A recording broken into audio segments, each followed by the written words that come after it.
looks like Judah Rosen is trying to get in there. Got it. So hello, everybody. And before I forget, since we'll not see each other again before, let me wish you a Shana Tova in this strange and challenging season. I hope that everybody has as meaningful a holiday experience as possible under the circumstances. I know your rabbis have been working very hard to make it meaningful. So this is our fourth session, and what we want to do today is to talk about a couple of different parts of the Mussar program as we have conceived it. The whole idea of Mussar is that it's about waking up, about keeping oneself awake. The middah, the other as our burden, bringing loving kindness into the world, being conscious that at every moment we're making a choice. That's both the simple sort of definition of Mussar, and at the same time, why it is so complex and so difficult. And that's because we have a tendency as human beings to fall asleep in the face of our obligations and responsibilities. And to some degree, the larger those obligations and responsibilities get, the more likely we are to sort of take a snooze, either literally or figuratively. So Mussar is really about waking up. And we've talked a little bit about the midot, the character traits, which are the tools that we use to try to, in fact, gauge to what extent we are keeping awake. And today we're going to introduce a middah called seder, which is orderliness. I don't think we talked about this. Correct me if I'm wrong. Okay. So let's see if, yes, thank you, Rabbi Russell. I forgot to start with the blessing. Baruch atah Adonai Eloheinu melech haolam asher kitshanu b'mitzvotav v'tzivanu la'asok b'divrei Torah. And now let's look at the middah of order, or orderliness. So you'll remember that this is one of the 13 midot that was originally contained in Benjamin Franklin's book of autobiography, where he lists these various virtues, which were then taken over almost entirely by Rabbi Menachem Mendel Leffen of Satanaf in his book Cheshbon HaNefesh, which became a central textbook of the original Mussar movement in the 19th century. So Rabbi Leffen adds to each middah a little bit of a pithy saying, and in this case, he defines seder as follows: all your actions and possessions should be orderly, each and every one in a set place and at a set time. Let your thoughts always be free to deal with that which lies ahead of you. So in this particular piece, I talk about seder being foundational to all other midot. Without orderliness in relation to our time and space, we cannot develop the tools essential to Mussar practice. In creating orderliness, we focus on organizing the environments where we live and work, and on arranging our calendar so that we have good time management. Ultimately, what we need to be most concerned about is the reason behind all our work on the midot, to become more available to others in our lives. We are not striving to have a meticulous home or a disciplined schedule for a sense of personal accomplishment, but rather in order to be awake and of service to those around us, right? If Mussar is a call to wakefulness at every moment of our lives, Seder is the first prerequisite to orderliness, to wakefulness, sorry. So we can take that off the screen for the moment so I can see everybody. So this is the idea behind this particular middah, right? We want to be able to be in order, right? Beseder. Not because we are compulsive, not because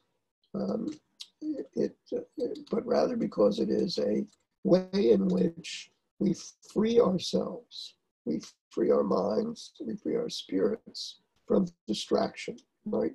If you're always late, if you're always looking for things, if you don't know where anything is, that kind of distracting energy not only distracts you in the moment, but it creates a kind of distractedness in general. It saps away the intentionality that you might have for serving the others around you, right? So this middah, while it turns out to be a really rather profound exercise to try to practice this middah, right? To evaluate your day in the light of this middah, right? Because on the one hand, it starts out being really simple, right? You put everything in the right place. You keep your calendar up to date. You make sure things are the way you know they are. Rabbi Russell, somebody's trying to get in. Is that? Thank you. So so on the one hand, it's a fairly surface, right? It's a surface middah. But as you work on the middah time and again, you begin to recognize that there is a deeper level to orderliness. That it's not just about where you put your keys and where you put your glasses and where you put your phone. Not that those are unimportant in terms of helping us avoid distraction, but that there's a kind of internal order. There's a kind of way of being in order, which ultimately one gets in touch with the more one meditates and thinks about this particular middah. So I'm going to stop there for a second and make sure that people are with me or have questions or comments or complaints. So if you have a reflection on the middah of order or how it works and what it's supposed to do, here's your chance. Susan? Well, I know that in my mind, one thing that helps me I was in healthcare, and we had a system called 5S, and it comes from the Japanese system of putting things in order so that you can be there more for the patients. So the 5S stood for sort, set everything in order, shine, standardize, and sustain. And of course, the sustaining was the most difficult part, but that being, you had more time to give to the patients. Right, so that's 100% perfect example of what we're trying to do, right? We're all trying to be healthcare workers, in a sense, right? Because that's the level of attention that we would expect from our healthcare workers if we were in the hospital, God forbid, or whatever, is precisely the level of attention that Mussar suggests that we have for those around us in our lives, right? That there's no time to relax, right? There's a kind of, I know it sounds negative, but I don't mean it this way, but it's a kind of insomnia in the face of the possibility of falling asleep. So if you work with the metaphor of sleep as opposed to wakefulness, then the ideal state, probably the state that no one could or should reach, maybe the state that would define sainthood, is that of insomnia, of being constantly and totally awake at all times. We can't do that. We're not going to do that. But that's an aspirational goal, as it were, to be as awake as possible and to recognize, and here's where it gets even more sort of subtle, to recognize the triggers that put us to sleep. Right? Those triggers, using a different metaphoric system, are those things that cause us to close our nefesh, and by closing our nefesh, create Yetzer Hara energy, right? So when we are out of order, so to speak, that's a symptom of a closed nefesh, right? And when we confront a closed nefesh, one of the things that we do in the cheshbon hanefesh, in the accounting of the soul, is to ask what triggered that closure. What were we afraid of? Right? Maybe we were afraid that it was too much responsibility. So maybe the solution is to find help rather than to retreat. Maybe it was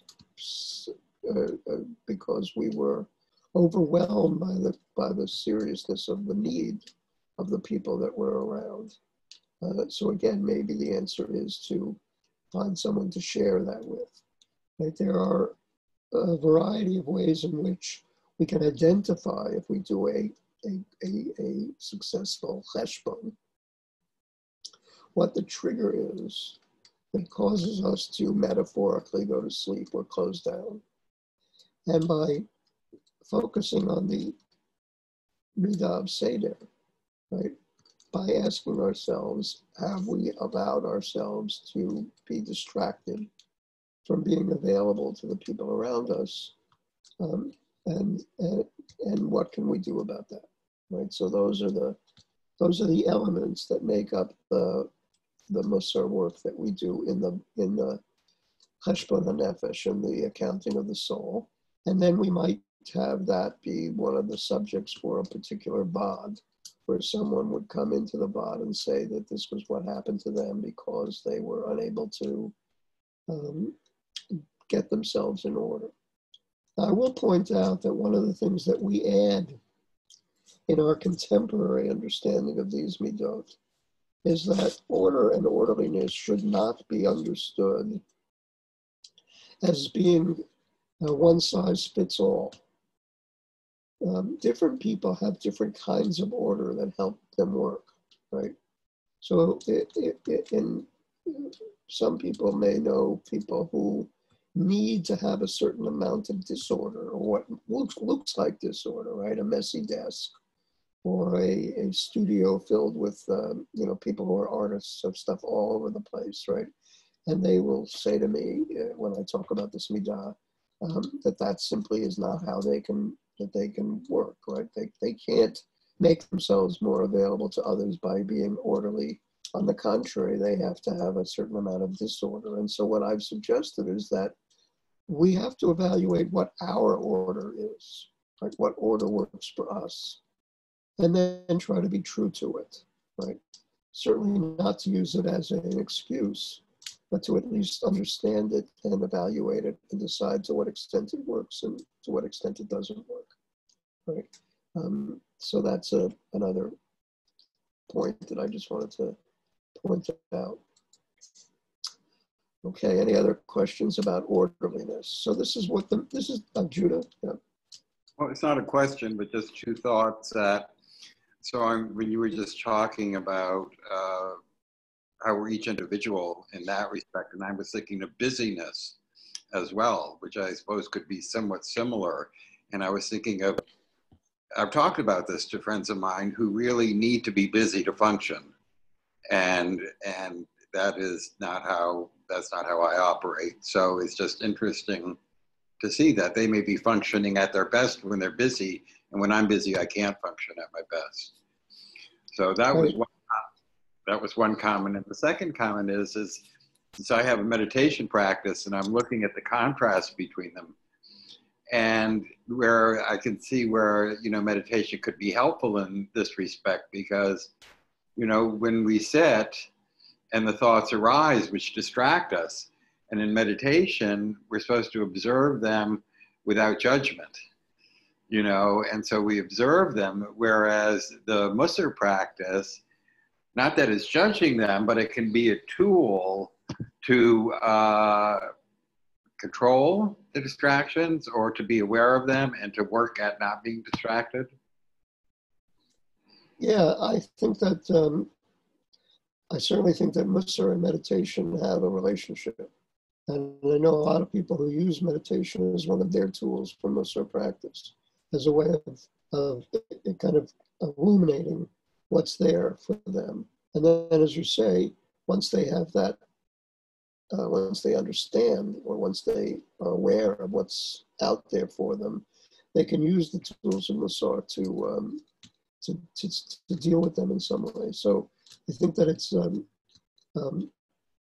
a mutually beneficial relationship, Mussar and meditation. And many of my Mussar students do incorporate a meditation practice as part of their cheshbon nefesh, as part of their way of doing cheshbon nefesh. And I certainly think that that's both appropriate and traditional. That Jewish meditation is an ancient part of our tradition. But your first comment really interested me, because it's a perfect segue to the second part of today's shiur, right? And that is that in addition to doing the middah work, so just to give you to sort of situate you, the purpose of my going over the middah today is to suggest that this would be the time, let's say, in the program where the Vaad would take up the work of sharing and talking about the middah. There's a particular protocol for how we do that. I'm not going to go into all the details, but that's one part of the program, right? Working on our midot.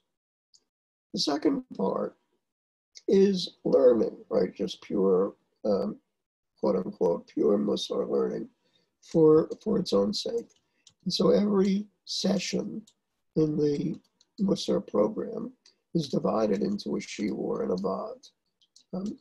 Oftentimes the shiur is first and the Vaad is second. Today I decided to do the middah work first, partly because I wanted to make sure I didn't skimp on it, so that you can, for next week, even though it's our last week, you can spend this coming week, even though I know there's holidays, so you don't have to do it on Rosh Hashanah, but on the days that you can, to set aside a few minutes and think about how you encountered the middah of Seder in that day, right?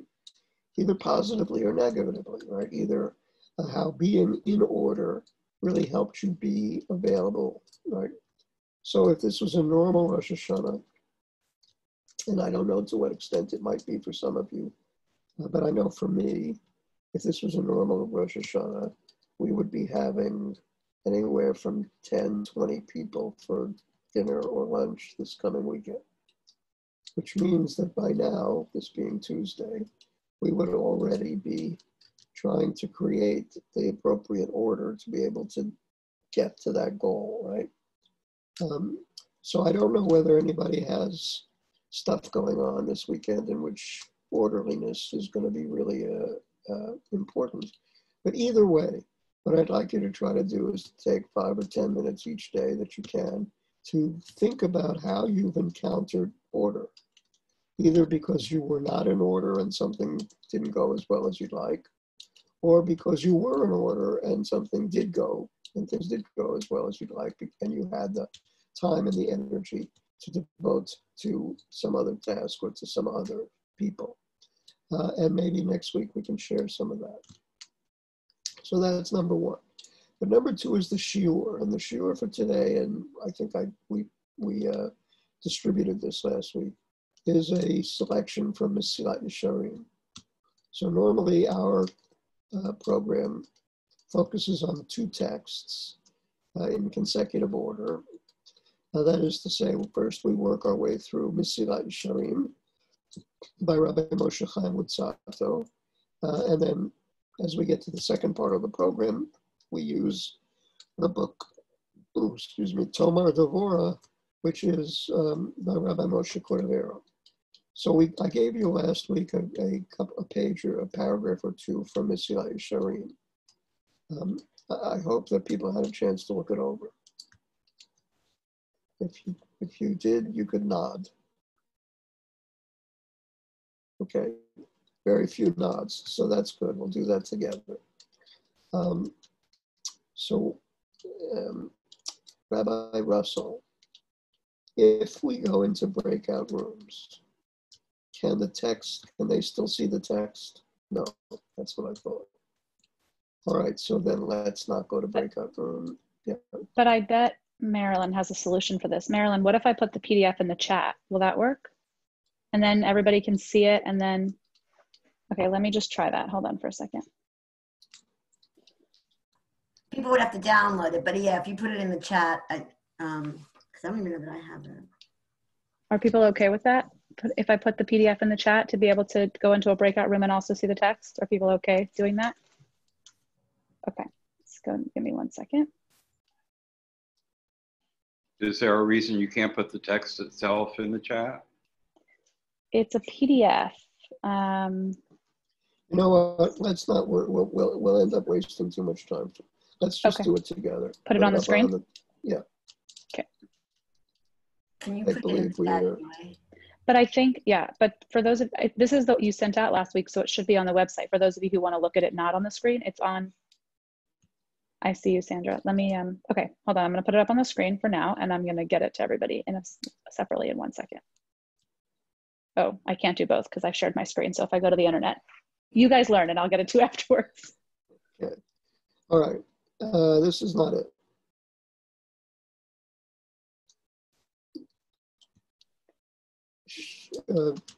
Close your screen, Amanda. Well, I can, this is the one I opened, Mitzvot and Mesilat Yesharim. Okay, but I think you opened Mitzvot and not Mesilat Yesharim. So I don't know what's going on with that. Maybe there's another page to it. This? There it is. Okay. Okay. Yeah. Thank you. Sorry. Yep. Okay. So this is a selection from Mesilat Yesharim. If my memory serves me right, it is from chapter 2 of Mesilat Yesharim. Let's read it together. So a couple of things before we begin. Number one, Mesilat Yesharim was written in the early 18th century, 1730s or thereabout, by Rabbi Moshe Chaim Lutzato, who was originally from Padua, Italy. He was a Kabbalist, a mystic, and also an ethicist and philosopher and poet and playwright. Brilliant. And for reasons that I don't want to take the time to go into, he was forced to leave Padua. He was actually kicked out of Padua by the rabbinic authorities because of some controversies around his, I don't want to go into it. But anyway, he ended up living in Amsterdam, and he wrote a couple of major works while he was in Amsterdam, including Mesilat Yesharim. And while he was in Amsterdam, he was required by the Amsterdam authorities not to teach any of his Kabbalah. So Mesilat Yesharim is not a work in which there are any references to Kabbalistic theology. And yet, if one scrutinizes it closely, you can see how deeply informed it is by that theology. Number one. Number two, as you would expect, it is a text of its own time. And therefore, reading it in the 21st century, there are structures, issues, metaphors which to some degree strike us as being sometimes even unhelpful.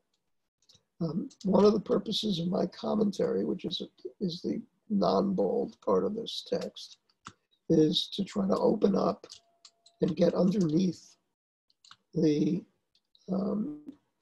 limited language of the 17th century so that we can rescue that, what I consider the timeless and universal ideas behind the text. So we can talk about that if we want later on, but that's just to give you an idea of what's going on.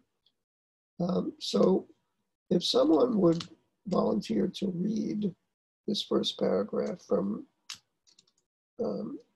Mussar Yesharim. I can't see you, so just unmute yourself and start talking. I'll read. Thank you. A man should be watchful of his conduct. He should scrutinize and pass in review all his actions and habits to determine whether they are right or not, so that he may save his soul from the peril of destruction. A man who goes through life without regard to whether or not he follows a virtuous way is like a blind man who walks along the edge of a river. He is in constant danger and more likely to suffer harm than to escape it. It matters not to what a man's negligence be due, whether it be to natural blindness or to his deliberately shutting his eyes. The prophet Jeremiah denounced the men of his generation for their heedlessness. No man repenteth of his wickedness, saying, what have I done? Everyone turneth away in his course, as the horse rushes headlong in the battle. They were driven on by the force of habit, never stopping to realize what they were doing until they came to grief. Thank you. So I'm going to read my commentary and I'll comment on my commentary as I read it. Right. The second chapter of Mussar and Rosh Yeshiva begins to explore the methods by which an individual may start to do the necessary work of transformation, self-transformation. The following Rabbi Pinchas's teaching in chapter 1, the first step on the path to holiness is watchfulness. So we will begin with that definition. Watchfulness is being mindful of oneself and one's relations to others at every moment. This is a necessary prerequisite to the practice of Mussar, whose goal is to become aware of the feelings, actions, and thoughts that constitute a person's psyche. A person begins by developing this awareness after an event, then learns to do so closer and closer to the event, and eventually during the event itself or even before. One who develops awareness during or before an event has conquered the skill of watchfulness that Ramchal describes here. So, to put it in other words, watchfulness connects with what we were talking about earlier in terms of orderliness, of being aware, of being awake, right? And recognizing that in order to achieve this state of awareness, one needs to evaluate how one is acting after the event, right? That's what Cheshbon HaNefesh is about, right? You look back at how you acted in a particular situation, you become aware of what was going on, and you kind of make an intentionality to change it. Eventually, if you do Cheshbon HaNefesh on a regular basis, you are able not only to do this kind of analysis after the event, but even as the event is happening, and ideally even before the event. In other words, one can learn to keep oneself in a state of wakefulness, of watchfulness, in which one is as much as humanly possible not distracted. So let me go on. This is in fact one of the cunning artifices of the evil Yetzer, who always imposes upon men such strenuous tasks that they have no time left to note whether they are drifting. For he knows that if they would pay the least attention to their conduct, they would at once repent of their doings, right? So I'm not going to read this whole paragraph, but the point here is it begins to connect to what Judah was talking about, right? Ramchal identifies that one of the expressions or manifestations of Yetzer Hara energy that is produced by our being in a state of closed nefesh is that we are, that we begin to believe that we are too busy to take note of what's going on for others, right? And so in this commentary here, beginning this paragraph with a reference to Jeremiah and ending with one to the story of Pharaoh's oppression of the Israelites, Ramchal focuses on one of the most pernicious types of resistance to spiritual change and growth, what we might call, quote, busyness. We do not have to explain this resistance.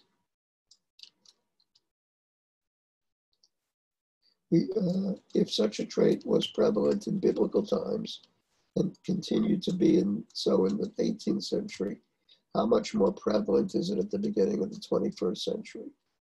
Although we are well aware of the psycho-spiritual costs of lacking time for reflection, we seem unable to weaken our resistance to busyness. The ability to take stock of one's soul is obviously dependent on having both the time and the quiet to do so. Right, so jumping down, the first step is to recognize that our busyness is as much a product of our own reluctance to look at ourselves as it is the result of outside forces. Right? So this is the idea that I want to just dwell on for a minute and get your feedback on. Right? How much are we in control of our busyness? Right? I mean, we all recognize that we have jobs, we have families, we have obligations. Being busy is not always something that we can completely control. And yet, what Ramchal suggests and what his teaching regarding watchfulness implies, and what the middah of Seder tries to accomplish, is a recognition that as busy as we are, if we are truthful, we will recognize that we could have made time, much more time than we thought, for others, right? That even in the busiest day, and I'm as much at fault as anyone here. If I counted up the number of games of solitaire I played while I'm in the midst of doing other things on the computer, and if I were strong enough to recognize that every time I play a game of solitaire, I am expanding how long I will be busy with the work that I'm doing, and therefore how much less time I will have to devote to others, right? But I don't think about it. I don't think about it, just as Ramchal or Lutzato says here, right? I convince myself that I am very busy, and I don't take this first step necessarily as often as I would like to recognize that busyness is as much a product of our own reluctance to look at ourselves as it is a result of outside forces. This is a crucial realization, for once we have made it, we realize that the ability to make change is in our own hands and not subject to outside powers. Right? Okay, I think we can take that off the screen. So, in the ideal situation, this section from Mesilat Yesharim would have been a text for today's shiur, and you would have studied it before we come into the shiur, preferably in Chavruta. And in the process of studying it in Chavruta, you not only would hopefully come to understand what the obvious meaning of the text is, but also, in a sense, inject yourself into the text. How does it apply to you? How can you learn from it? Does it serve as a critique for you? Or is it something that you already know and are good at? It does turn out that some people are naturally more comfortable, let's say, with certain midot than others. So for some people, the middah of Seder might not actually be an issue. If Susan has been doing the 5 S's her whole life, then there's a chance that she's still doing them even though she's at home and in the context of her family and her community. So for her, focusing on the middah of order might not really come up very often. Whereas there might be other midot, I don't want to take a guess at which they might be, which she still needs to do a lot of work on, right? So one of the reasons that we keep the list of all 13 midot in front of us in our workbook when we're doing our cheshbon nefesh is because even though we are technically, even though the assignment may be to work on middah seder, it may turn out that our particular experiences in the past week really don't require that middah, but they require another middah, like sablanut, patience, or equanimity, right? So those are decisions that we have to make in the course of becoming comfortable with the process of cheshbon nefesh, right? Okay, questions about the text? Let me stop. I don't know if you want to put it up again or if people just want to, people can think about it.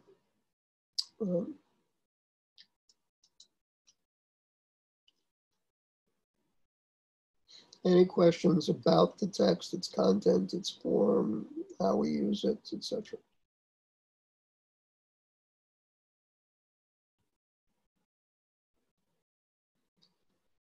Okay, so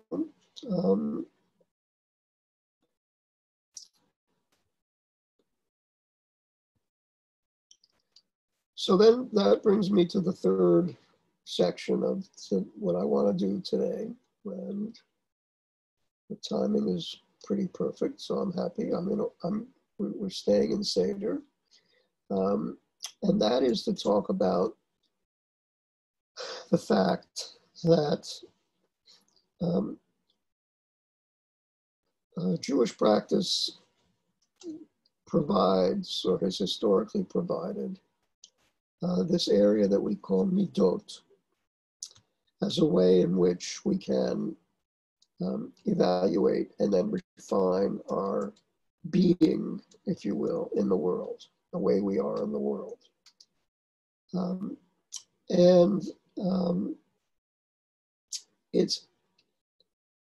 It's interesting to note that while not all of us are familiar with midot, and while contemporary Jewish education doesn't really talk about midot, well, it's starting to now, but traditionally most of us grew up at a time when nobody talked about midot. But we are very familiar with another tool of Jewish practice, which is mitzvot.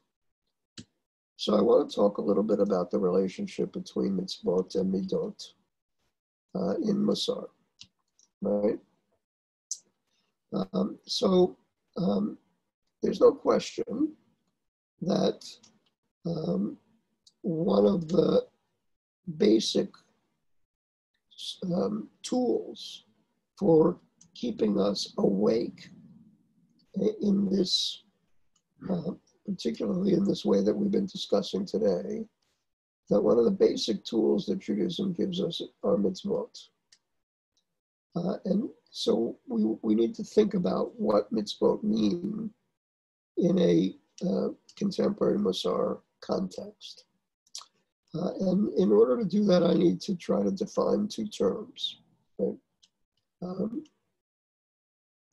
Traditionally, the category of mitzvot is divided into 2 parts. One is called mitzvot ben adam lamakom, which literally means those mitzvot, which are between a person and God, and those between a person and his or her fellow, ben adam l'chavero. Right? If you read a typical English introduction to Judaism, these two terms will be defined, generally speaking, as being ritual versus ethical mitzvot. Right? Mitzvot ben adam makom are the ritual mitzvot. Keeping kosher, putting on tefillin, etc. Whereas mitzvot ben adam lechavero are ethical mitzvot, visiting the sick, feeding the hungry, taking care of the poor. And while these distinctions are accurate enough, I find that the terminology is misleading, right? Because it misses what's central to both kinds of mitzvot. The mitzvot ben adam lamakom are mitzvot which interrupt our self-absorption, right? So I call them interruptive mitzvot rather than ritual mitzvot, which I think is both more descriptive and more accurate. The reason we keep kosher, the reason we put on tefillin, the reason that the tradition tells us to stop for prayer 3 times a day is precisely to interrupt our self-absorption, to wake us up, to communicate to us that it's not all about us, right? That we're not in charge. Whereas those mitzvot that we call ben adam chavero, I call instantiative mitzvot. It's not a very felicitous term, but it's the best I could come up with. Because those mitzvot instantiate, make real, right, the idea behind the interruption. So ritual mitzvot, so to speak, or interruptive mitzvot, interrupt our self-absorption. And instantiative mitzvot direct us toward the goal of caring for others, right? So the two mitzvot systems, as it were, go hand in hand. Now, obviously, the interruptive or ritual mitzvot are on some level easier than the instantiative ones. And they're easier to keep track of. And so to a large degree, they become the focus of Jewish life. And when we talk about mitzvot, we talk about whether somebody is observant of mitzvot. We don't, generally speaking, ask whether they're feeding the poor or whether they're visiting the sick. We ask whether they're keeping kosher or keeping Shabbat, which is an entirely misrepresentative of the system in which both are required, right? So to be observant of the interruptive mitzvot without paying attention to the instantiative mitzvot is a betrayal, if you will, of the original idea of mitzvot as it developed from the Torah onwards. At the same time, believing that, and this is a little more controversial, believing that you can adequately perform the instantiative mitzvot without the interruptive midot is presumptive, chutzpahdik, self-delusional. For the very reasons that we're talking about, and that is that doing those mitzvot, the challenge of doing those mitzvot ben adam chavero, are precisely what puts us to sleep. it precisely causes us to respond to the enormity of that responsibility by making believe it's not there. So without the interrupted mitzvot functioning to interrupt our self-absorption and allowing us to access the imperative of doing the mitzvot ben adam l'chavero, we would never do it, right? Or very rarely, or only sporadically, when it's convenient for us, right? So those are the kinds of, that's the relationship between the mitzvah system. I go a little bit further, which may or may not be of interest to us today, and that is to say that, in fact, Mussar not only is dependent upon the mitzvah system, but also is an appropriate critique for the mitzvah system. Right? Since, as a non-fundamentalist Jew, I recognize that all the mitzvot are human inventions, and since I attribute their invention to the fact that they are in fact trying to express this need to interrupt our self-absorption so that we can serve the other better, then when they are no longer serving the other better, and they no longer interrupt us appropriately, then they should be changed. And we have the power to do that, right? So that's my sort of conservative Judaism coming out, right? If in fact a mitzvah prohibits women from participating in a minyan, while I understand that prohibition to have originally been intended to serve some appropriate social need, it no longer does so, and therefore has become an impediment to spiritual development and needs to be changed, right? Just as a kind of general example. So Mussar becomes one of the criteria that we can use in crafting a meaningful contemporary halacha. But in no way does Mussar reject the idea of halacha. In fact, it's born out of a halachic system. It was created, in a sense, to keep the halachic system honest.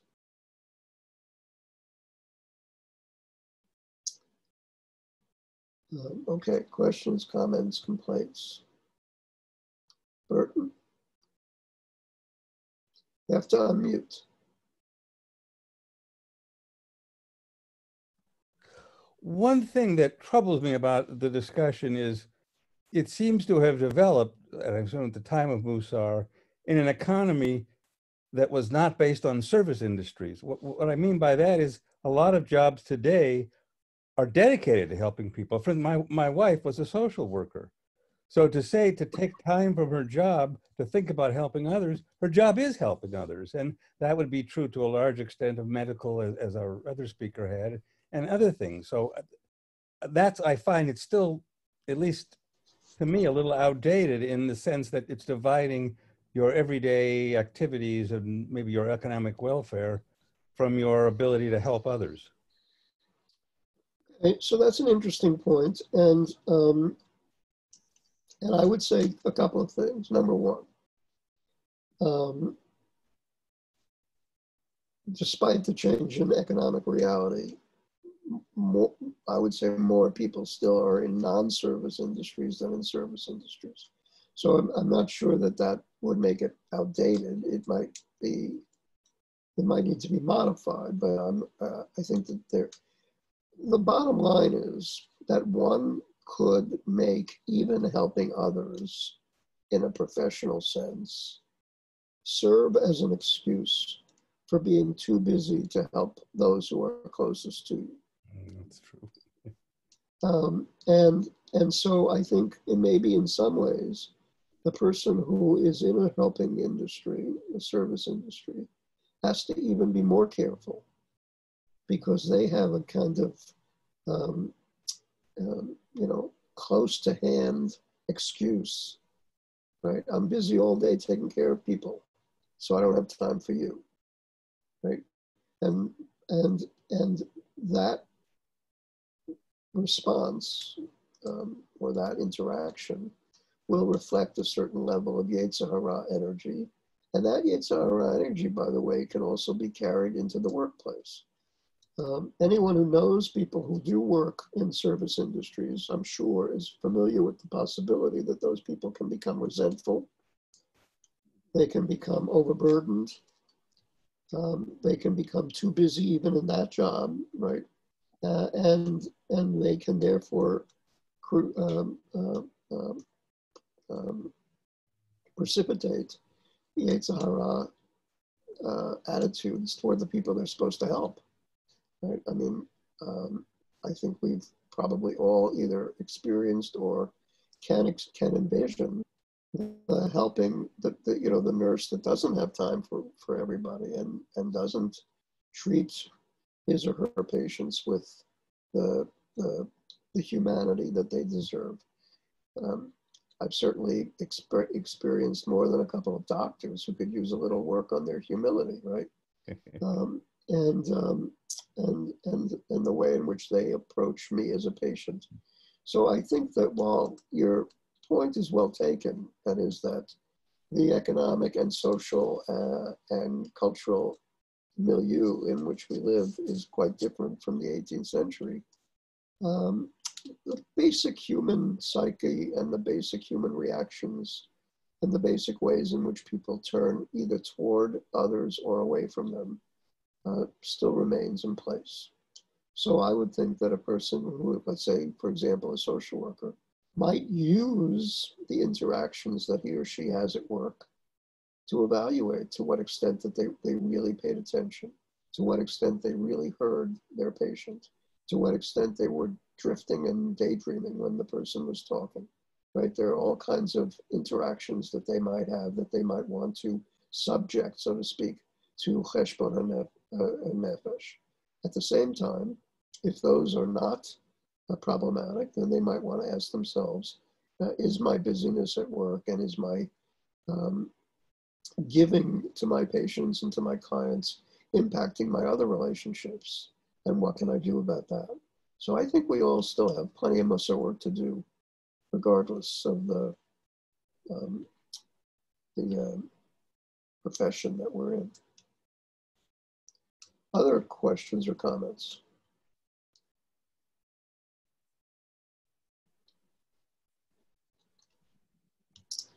Lucy. Just a matter of language that might help is that the context that we run in our heads of where we're coming from. Are we coming from love? Are we coming from busyness? What's going on there? And if we notice it, we can change that context very quickly if we're aware of it. And the other language thing is that even if we help people in our profession, we need to always be generous to people whom we love the most. And so we can come from generosity. So it's just a language thing to make us think about it. Yeah, thanks. So I think what you're calling context, we call the story, right? Yes. Yeah. All of us tell ourselves stories. Yes, we do. But the context is how you're looking at it. Are you negative? Are you positive? Where are you coming from? Who are you being? And context is decisive in the practice that I do. So you have to learn to change the context. Exactly. So Okay. One of the things, like I said, one of the things we focus on is the story. And one of the techniques that we have as you get further into the practice is learning to change the story, right? Or even do away with the story, so to speak. When we, for example, when we sit down to do cheshbon nefesh and we had a particular interaction with a person, and we make a statement about what that interaction was. Let's say we write it or we speak it to our chavruta or however we do it. The way in which we describe the interaction is the story. And the story is already impacted by the Yetzer Hara energy that was provoked, right? Okay. Mm-hmm. So one of the ways that we focus on is, can you tell me the story without using, let's say, certain terms? So I'll give you just as an example. I'm supposed to talk about a story. Let's see. I'm supposed to talk about an incident in which I was, which I had no patience for somebody. So I say to somebody asked me to tell them what happened, and I say, well, I was very upset. That's how I start my story. I was very upset because X was holding me up. Right? So as soon as I start telling that story, if I'm the listener or if I'm the madrich, the person running the group, I would say, wait, if you start by saying I'm very upset, I know where the story is going. So try to tell me the story using different language, right? You can't say I'm very upset. So you say, okay, person X was procrastinating. And I say, wait, procrastinating is a negative word. I want you to tell this story without using any negative words. So start again. And then I might say, person X was busy with her daughter. And now I have a very different starting point. I have a starting point in which I might even be empathetic. So I might say, wait a second, let's tell that story a little bit differently because the word busy kind of rings negative. So now I try again and I say, well, person X cares deeply about her daughter. Boom. Boom. I have a different story. I've changed the interaction that I thought I had into a completely different context. Person X cares deeply about her daughter and therefore had to take some extra time to do X, Y, or Z. And I've completely disarmed my reason for being what I thought I would have started the story with. I'm very upset. Right? Because I can't be upset with her for caring deeply about her daughter. Right? So that's the kind of retelling of the story that we actually do as one of the techniques of working in the bod. Right? And that's the kind of story that a madrich or madricha might help a person in the bod tell. So that by the time the actual story gets told, the Yetzer Hara energy is completely gone. Right? Okay. So that kind of brings us to the end of today. I do want to just mention in the chat, you will see an quote unquote advertisement about a Foundations of Mussar Bod, which is beginning on October 5th. Right. So if any of you, based on this introductory 5 weeks that I've been hopefully muddling my way through with you, If any of you have felt interested enough to want to participate in a full-scale Mussar VOD, then we have a new one starting on Zoom. I don't know whether the times are going to be great for those of you in the West Coast, but it's all we've got at the moment.